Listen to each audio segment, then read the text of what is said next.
From November 20, millions will be glued to their screens to admire and enjoy sporting excellence, glitz, and glamour as the FIFA World Cup kicks off in Qatar.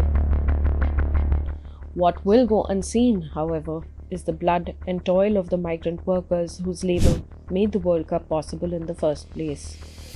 In this video series, we will talk about these workers, their rights, their livelihood issues, the abuse and struggles they've had to face, and their steadfast resistance. The Gulf country of Qatar has been in the news because of the many rights violations reported over the years, especially since the preparation for the World Cup began after the country won the right to hold the tournament in 2010. The 2022 FIFA World Cup is Qatar.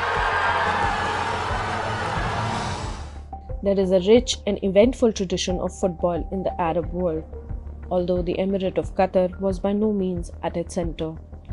There, the sports lived in the shadows until in recent decades it was discovered as an instrument of soft power. Qatar and other Gulf states still have access to large reserves of gas and oil, but the end of the age of fossil fuels will necessitate radical changes in how they position themselves. I think from a Qatari point of view, the main goal of the World Cup is to establish itself as a platform and as a network and facilitator in international politics. Qatar is a small state. It is encircled by big regional players such as Saudi Arabia, Iran, Turkey.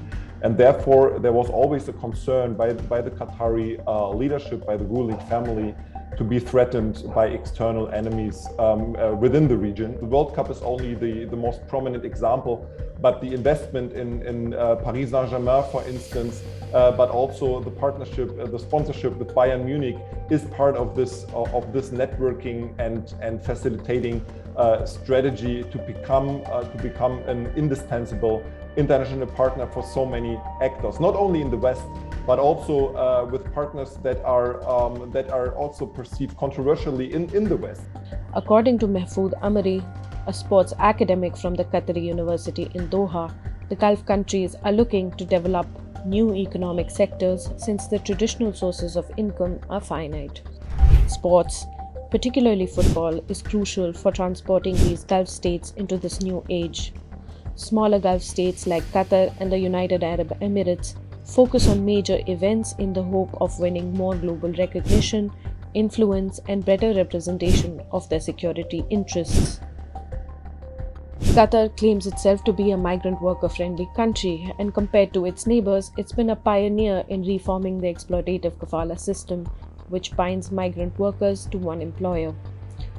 However, the reality on the ground is often far different from official proclamations and intent. In our next video, we will look at the hardships and abuse of rights workers face in Qatar.